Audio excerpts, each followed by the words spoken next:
Hello everyone, welcome back on my channel mathematics with Danish. मैं आपके लिए 100 मोस्ट इम्पॉर्टेंट क्वेश्चंस की सीरीज़ स्टार्ट की हुई है, जिसमें ये आज 6 वीडियो है और क्वेश्चन नंबर 21 से हम स्टार्ट करेंगे। ठीक है, क्वेश्चन नंबर 1 ये प्रीवियस ईयर में पूछा गया क्वेश्चन है यूपी पीजीटी में। क्वेश्चन रीड करते हैं। If this is greatest integer less than or equal to the real number under consideration. Greatest integer function के बारे में मैंने आपको बताया है कि बॉक्स फंक्शन बोलते हैं, बॉक्स में जो बैठा होता है वो उसके इक्वल होगा या उससे स्मॉलर होगा। इक्वल कब होता है? जब वो इंटीजर होता है, ठीक है, और स्मॉलर कब होता है? जब वहां पे डेसिमल नंबर लिखा है। मुझे इसकी हेल्प से इस डिटर्मिनेंट की वैल्यू फाइंड आउट करनी है और x आपका इस इंटरवल में लाई करता है, y आपका इंटरवल 0,1 में लाई करता है और x z आपका इंटरवल क्लोज इंटरवल 1,2 में लाई करता है। मुझे इस डिटर्मिनेंट की वैल्यू फाइंड आउट करनी है, तो इसकी पहले वैल्यू फाइंड आउट करो। x कहाँ लाई कर रहा है? -1 और 0 के बीच में जो ग्रेटेस्ट इंटीजर x की वैल्यू होती है वो -1 हो जाएगी। -1 + 1 इज 0, ठीक है। y 0 और 1 के बीच में इसकी वैल्यू 0। z 1 और 2 के बीच में इसकी वैल्यू होती है 1, ग्रेटेस्ट इंटीजर फंक्शन की। फिर x की वैल्यू अभी हमने कितने लिखी? -1। y की वैल्यू आपकी 0 और 0 में 1 ऐड किया मैंने, 1 आ गया, ठीक है। फिर z की 1 और 2 के बीच में लाया करता है तो ये 1 हो गया। ये आपका फिर x आपका कितना हो जाएगा? -1। ये आपका y 0 और 1 के बीच में ये 0 और z आपका 1 और 2 के बीच में 1 और 1 + 1 इज 2, ठीक है। ये वैल्यूज आ गए। इसको हम एक्सपेंड कर लेते हैं रो 1 के रेस्पेक्ट में। तो ये 0 -0 और +1, ये आपका -1 × 0 इज 0 एंड -1 दैट इज +1, 0 + 1, तो ये आंसर कितना हो जाएगा? 1 × 1 इज 1। तो इस डिटर्मिनेंट का जो करेक्ट आंसर है वो कितना आ गया? 1 आ गया। क्वेश्चन बहुत इजी है लेकिन कॉन्सेप्चुअल क्वेश्चन है।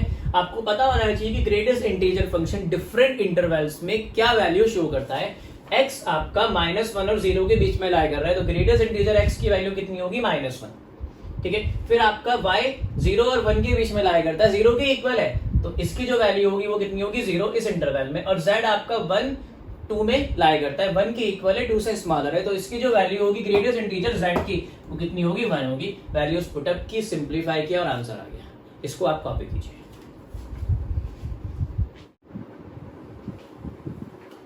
आज का second question, if a does not equal to b does not equal to c are all positive। तीनों डिफरेंट हैं और तीनों पॉजिटिव हैं और मुझे इस डिटरमिनेंट की वैल्यू बतानी है कि इस डिटरमिनेंट की वैल्यू नेगेटिव है, पॉजिटिव है, 0 है या फिर -1 है, ठीक है। अब क्वेश्चन में आपको उसने बता दिया है क्लियरली कि तीनों डिफरेंट है, मतलब अनइक्वल।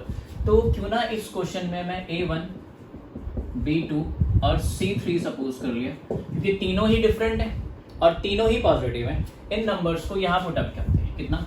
1 2 3 2 3 1 और आपके पास 3 1 एंड 2, ओके। इसकी वैल्यू फाइंड आउट करो।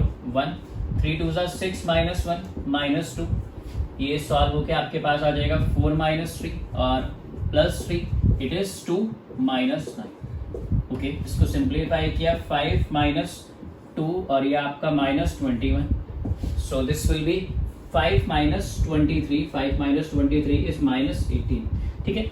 बट आंसर आपको साइन के टर्म में दिया गया है, आंसर इज नेगेटिव, तो ऑप्शन कौन सा हो जाएगा आपका? Negative answer, that is this one, ठीक है। तो इस क्वेश्चन, इस टाइप के क्वेश्चंस को हम इसमें सॉल्व कर सकते हैं। बेसिकली एक स्टैंडर्ड रिजल्ट है, ठीक है। क्लास 12 की मैथमेटिक्स का स्टैंडर्ड रिजल्ट है। इस टाइप के डिटरमिनेंट की हमेशा वैल्यू क्या आती है? नेगेटिव आती है। आप इसको वैल्यू लेके सॉल्व कर सकते हो, कोई नीड नहीं है इसको कॉन्सेप्चुअली सॉल्व करना, क्योंकि it will take much more time, okay. आप इसको कॉपी कीजिए।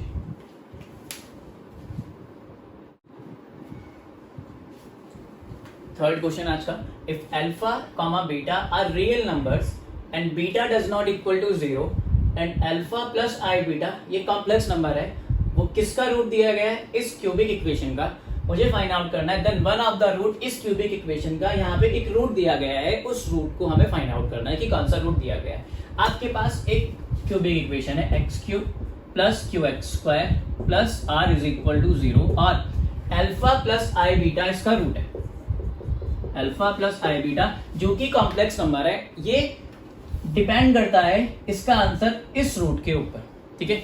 अगर अल्फा प्लस आई बीटा किसी इक्वेशन का रूट है तो उसका कॉन्जुगेट भी सेम इक्वेशन का रूट होगा, that is alpha minus I beta भी किसका रूट होगा, इस क्यूबिक इक्वेशन का। तो मेरे पास दो रूट्स आ गए, कौन कौन से, first root and second root. इसकी डिग्री कितनी है 3, तो इसका थर्ड रूट हमें फाइंड आउट करना है। क्यूबिक इक्वेशन में आपको पता होगा जो सम ऑफ जीरोस होता है alpha plus beta plus gamma, वो किसके इक्वल होता है, माइनस बी अपॉन ए के, minus coefficient of x square, क्यों बी क्या हो जाएगा कॉफिशिएंट ऑफ एक्स स्क्वायर और ये अपॉन में 1, और अल्फा की वैल्यू कितनी दी गई है, alpha plus i beta, second root कितना दिया है, अल्फा माइनस आई बीटा, थर्ड रूट गामा है और ये आपके पास माइनस क्यू। ओके, तो ये beta two beta cancel, 2 alpha plus gamma is equal to minus Q, और गामा की वैल्यू कितनी आ गई, माइनस क्यू माइनस 2 अल्फा। कितनी वैल्यू आ गई, minus Q minus 2 alpha, that is this option.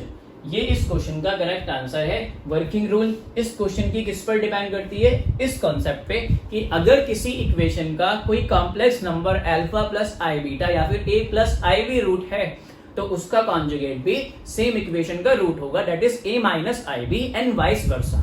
ठीक है, आप इसको कॉपी कीजिए।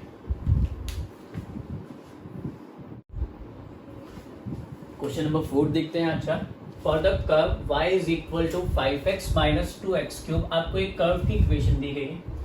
If x increases at the rate of 2 units per second, जो x चेंज हो रहा है वो किस रेट से चेंज हो रहा है, 2 यूनिट्स पर सेकेंड की रेट से। ठीक है, आगे, then how fast is the slope of the curve changes when x is equal to 3। मुझे चेंज फाइंड आउट करना है किसमें, स्लोप में, जब आपका x कितना होता है, 3 होता है। सभी को पता है कि जो स्लोप होता है किसी भी कर्व का उसको m से डिनोट करते हैं, वो किसकी इक्वल होता है, dy बाई dx की। ठीक है, y ये रहा, इसको डिफरेंशिएट कर दो, कितना आ जाएगा आपके पास, ये 5 माइनस 3 टू 6x स्क्वायर, ये मेरे पास कितना आ गया आपका स्लोप आ गया, m is equal to dy upon dx 5 minus 6x square. अब मुझे स्लोप में चेंज फाइंड आउट करना है, किसके रेस्पेक्ट में, टाइम के रेस्पेक्ट में। आपके पास जो स्लोप है वो x के टर्म में है, इसको आप डिफरेंशिएट किसके टर्म में कर रहे हो, t के रेस्पेक्ट में कर रहे हो, तो यहाँ पे डिफरेंशिएशन का चेन रूल अप्लाई होगा। इसको डिफरेंशिएट किया, 0 माइनस 2 6 12x और मल्टीप्लाई करना है इसको किससे, dx बाई dt से, ले लो dx बाई dt से मल्टीप्लाई कर लिया, minus 12x dx upon dt आपको कितना दिया गया है, 2, ये आ गया, माइनस 12 इंटू 24x, ये आ गया माइनस 24x। अब आपको स्लोप की वैल्यू फाइंड आउट करनी है, चेंज इन स्लोप, जब आपका x कितना है 3, ये दिया हुआ 3 पे, तो इसमें x की वैल्यू मैंने कितनी पुटअप कर दी, 3, तो our answer is minus 72 unit पर सेकेंड। तो स्लोप किस रेट से चेंज हो रहा है, माइनस 72 यूनिट पर सेकेंड, जब आपका x कितना है 3, तो करेक्ट आंसर क्या हो गया इस क्वेश्चन का, माइनस 72। और आपको पता होना चाहिए कि स्लोप किस वे में फाइंड आउट करते हैं, dy अपॉन dx, और स्लोप का चेंज फाइंड आउट करना है किसके रेस्पेक्ट में, टाइम के रेस्पेक्ट में। कैसे पता चला कि टाइम के रेस्पेक्ट में डिफरेंशिएट करना है, क्योंकि आंसर्स में सबके अपॉन में क्या दिया गया, सेकंड। ओके, आप इसको कॉपी कीजिए।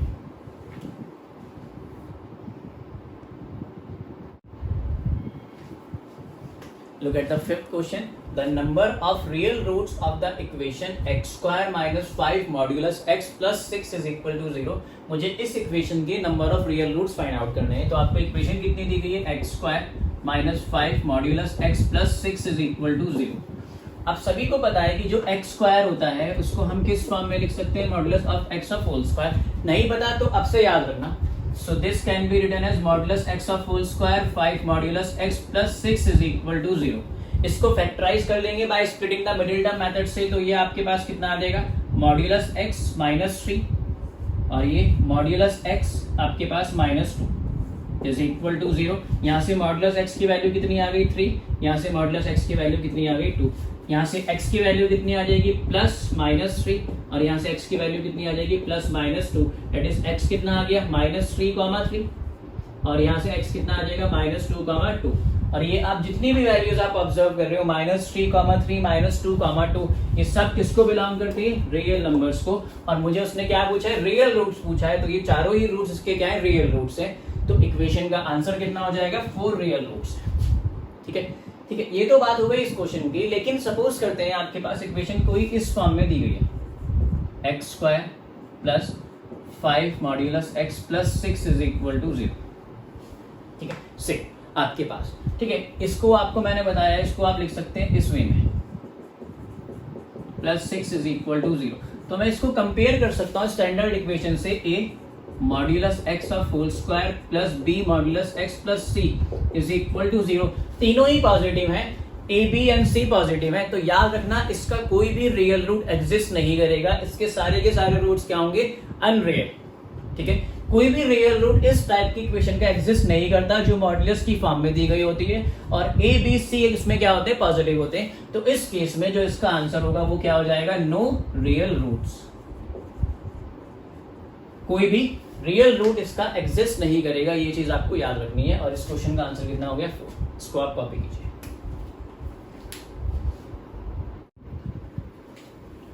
Look at next question. The number of real roots of the equation 2 log base 2 x square minus 2x is equal to x minus 2, ठीक है। इससे पहले वाला भी क्वेश्चन हमने किस पर किया था, रियल रूट्स के ऊपर। वहां पे जो क्वाड्रेटिक इक्वेशन थी वो मॉडुलस के टर्म में थी, यहाँ पे ये लॉग के टर्म में है।